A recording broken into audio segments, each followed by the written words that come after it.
Bonjour, Martin Angers de la compagnie EDEC, représentant de la grande région de Québec. Alors aujourd'hui, ce que je vais vous présenter, c'est l'unité 332 qui fait partie de la génération des unités 300. Chez EDEC, pour ceux qui sont familiers, on a une unité qui est plus massive, plus gros, qu'on appelle l'unité 500 ou les 532, 533. Aujourd'hui, je veux qu'on focus sur cette unité-là qui est l'unité 332. Son application, elle est aucun problème pour l'utilisation en salle opératoire, pour dentisterie dentiste. Ou sinon pour l'hygiène aussi. Alors, je vais faire un petit aperçu global de ses fonctions. Il est petit et son empreinte, comme vous pouvez voir, en fait aussi, c'est comme toutes les unités que nous avons, ça peut être gaucher, droitier, aucun problème. En quelques instants, je peux tout simplement orienter de l'autre côté, rendre toute cette unité-là gaucher. Aucun problème là-dessus. Ce qu'on a, on a aussi une capacité d'intégration. On a jusqu'à 4 positions possibles d'intégration. Dans ce cas-ci, on a 3 positions qui sont en fonction. On a bien sûr une pièce à main.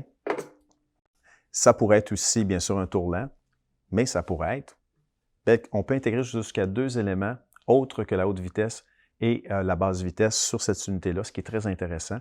On pourrait avoir piéson, des instruments ultrasoniques tels que piéson, cavitron, caméra intraorale. Et tout se contrôle par, tout simplement, le rhéostat qu'on a ici. Donc, on pourrait imaginer ici que c'est une caméra. Et en appuyant sur le rhéostat que vous entendez ici, ça pourrait simplement prendre la photo et aussi la sauver sur le dossier patient. Donc, belle capacité d'intégration sur cette unité-là. Moteur électrique avec fonction endo.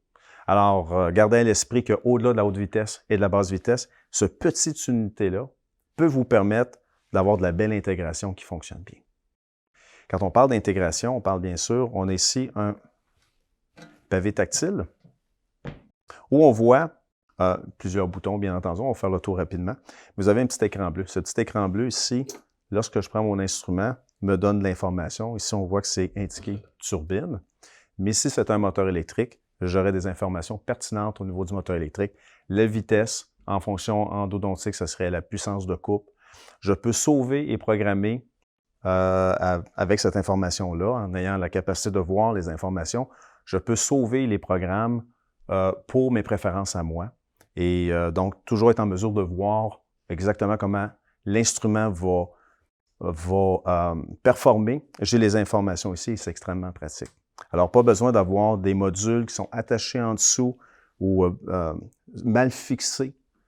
Toute l'intégration a été prévue pour être, le couvert va bien fermer, il n'y aura pas de rien d'exposé et d'avoir toute l'information et de rentrer mes préférences à moi. C'est une des forces de cette unité-là, l'unité 332, encore une fois. On a aussi une unité qui s'appelle le 333, qui est un système continental, avec, au lieu d'avoir les tubes qui vont vers le bas, on a ici un système avec des fouets qui vont justement, donc c'est une possibilité, une option qui est possible. Dans les instrumentations, si on regarde les choix possibles, on a bien sûr, c'est possible d'avoir avec les systèmes EDEC un crachoir et aussi pour remplir le gobelet d'eau. Donc ici, on a les boutons pour rincer, remplir le gobelet d'eau. Alors dans ce cas-ci, il n'y a pas de crachoir, mais ces deux boutons-là sont actifs lorsqu'il y a cette infrastructure-là est attachée à la chaise. On peut bien sûr interagir avec la lampe en l'allumant, la fermant, et si vous avez une lampe avec un mode composite, vous pourriez appuyer là-dessus et activer le mode composite. Le bouton E, c'est pour l'endodontie, donc lorsqu'on a un moteur électrique d'intégrer, on a un bouton aussi qui est en attente. Si vous avez un moteur électrique, ce bouton-là va devenir actif. J'appuie sur le bouton E et là, je tombe en mode endo avec toutes les fonctions que j'indiquais tantôt de contrôle de vitesse et de torque. Et je peux, si j'utilise une marque telle que autre de lime endodontique, je peux tout simplement contrôler les spécifications de cette compagnie-là. Très intéressant. Lorsque j'intègre quelque chose, ici, un moteur, une instrumentation telle que cavitron, piéson, moteur électrique ou autre, ici, vous avez M pour mémoire. Ça me permet, pour chaque élément d'intégration, je peux intégrer jusqu'à mémoriser 4 spécifications spécifiques pour, donc ça pourrait être la vitesse, Mémoire 2, ça sera une vitesse différente pour une fonction différente pour chacun ou une capacité d'oscillation pour les instruments de Piezon. Donc, je peux programmer mes préférences. Le bouton plus et moins, c'est pour la programmation. Donc, je peux augmenter la vitesse, diminuer la vitesse et sauver ces fameuses préférences-là. Je vais vous montrer bientôt comment sauver ça rapidement. Ici, on a comme ça ressemble à des écouteurs, mais en fait, c'est pour un moteur. Lorsqu'on a un moteur électrique, c'est pour faire marche arrière. J'appuie là-dessus et ça me permet de faire marche arrière ou revenir en vitesse avant. Bien sûr, on a les boutons qui nous permettent de contrôler les mouvements de la chaise, du dossier, très facile. Et ici, vous avez chaque système de livraison capable de contrôler 4 positions de chaise en particulier. Alors, ici, on a un bouton qui montre entrée-sortie. Votre position de travail qu'on vous suggère de programmer pour vous pour de la répétitivité, une meilleure ergonomie. On a ici 2 autres programmes qui sont libres à vous. Alors, on fait un exercice de programmer. Mais avant tout ça, juste que vous réalisiez que les 2 premiers boutons sont associés à la lampe, ce qui est très, très intéressant. Alors, si j'appuie, je vais fermer la lampe ici. Alors, si j'appuie sur la position de travail, vous allez voir que sans toucher à la lampe, juste à côté de mon visage, donc vous allez voir que à la fin de la course, la dernière action, la lumière s'allume toute seule. Ça, c'est bien. Aussi, associé toujours à ce bouton-là, le bouton sortie, je vais appuyer sur ce bouton-là ici. La première action que tout le système va faire, c'est de fermer la lampe et la chaise va se mettre à bouger pour ne pas éblouir le patient. Et voilà. Donc, c'est vraiment bien pensé, bien conçu. C'est tous des petits mouvements que vous allez répéter, que vous n'aurez pas à faire. Vraiment intéressant avec ce système-là. Maintenant, comment on va programmer la chaise? Très facile. Je programme la chaise comme je le veux. Et pour X raison, disons que je veux sauver ce programme-là en particulier. Vous avez ici le 4e bouton vers la droite. Il y a un bouton P pour programme. Donc, j'appuie dessus, vous allez entendre un bip. Là, le système est en attente que je fasse quelque chose et j'appuie sur n'importe quel des boutons que je décide que la chaise veut garder la mémoire. On entend 3 bips. Le programme maintenant est sauvé. Alors, c'est très facile, très convivial. Au niveau du... Bien sûr, on a ici un support à plateau qui peut être mis de ce côté-ci ou qui peut être ancré aussi de l'autre côté. Ce n'est pas un problème. On peut le modifier comme on veut. Mais support à plateau qui peut être mis sur le côté ici, sur le dessus, donc on a une certaine flexibilité. Et surtout, vous avez ici l'interrupteur qui vous permet de fermer l'unité le soir, de le réouvrir dans la journée, ce qui vous permet aussi de, bien entendu, on vous recommande tout le temps de fermer cet interrupteur-là lorsque vous allez simplement pour enlever la bouteille ici, pour dépressuriser. En passant, je vous rappelle que la bouteille, c'est extrêmement intéressant parce que la paille est à l'intérieur, il n'y a pas de vis, donc il n'y aura pas de fuite d'air. C'est extrêmement fiable. Et je vous rappelle que lorsque vous remplissez l'eau jusqu'ici, c'est une bouteille de 2 litres. Donc, c'est votre indicateur ici, vous avez vraiment un 2 litres. Parlant de l'eau, vous avez ici, pour votre refroidissement, votre aérosol, au niveau des instruments, au niveau de l'aérosol qui sort des pièces à main.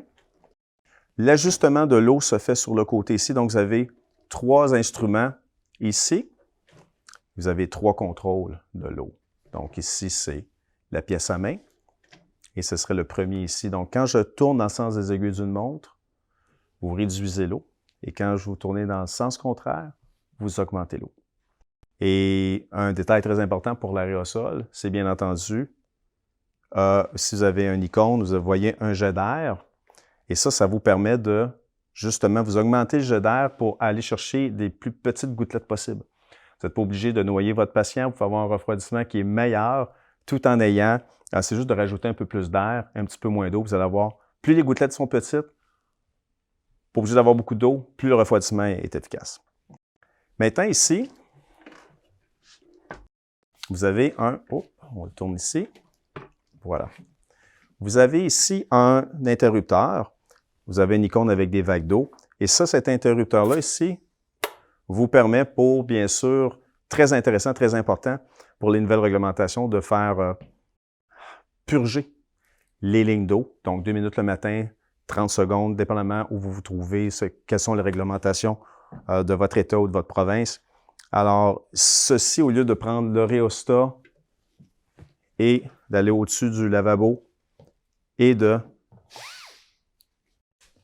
purger l'eau et d'attendre que ça... Ici, ce qui est génial, c'est que vous pouvez prendre tous vos instruments en même temps. Et là, en ce moment-ci, on va ouvrir l'unité, ça va être un peu mieux. Et vous êtes capable de purger tous les 3 en même temps, et c'est beaucoup plus rapide, donc c'est 3 fois plus rapide. Donc, cet interrupteur-là est vraiment important à comprendre. Ici, je vais les redéposer.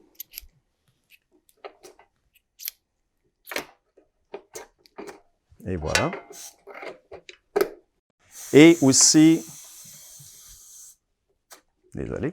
Alors ici, vous avez quelque chose que des fois les gens ne pensent jamais à manipuler. C'est un collecteur d'huile à l'intérieur. Vous avez un petit 2x2. Vous pouvez regarder ça d'une façon peut-être aux 2-3 mois. C'est le surplus d'huile qui est évacué lors du mouvement, lorsque l'air passe dans les instruments, le surplus d'huile qui reste va se retrouver ici. Alors, lorsque le petit 2x2 devient saturé, tout simplement en remettre un autre, seulement un, puis vous simplement le remettre en place. Et voilà. Donc, essentiellement, voilà, ici, bien sûr, vous avez le frein pneumatique. Le positionnement se fait d'une façon extrêmement efficace. Vous l'ajustez à la bonne hauteur, pas lourd, facile à déplacer. Et c'était ma présentation de ce système de livraison-là, très populaire, qui vous permet, encore une fois, beaucoup d'intégration, belle ergonomie, puis beaucoup de plaisir à venir. Alors, merci beaucoup d'avoir pris le temps d'écouter ce petit vidéo. Merci. Alors, bien sûr, si vous avez aimé cette vidéo, je vous invite à cliquer sur le bouton « J'aime » et surtout, n'hésitez pas à vous abonner. Merci.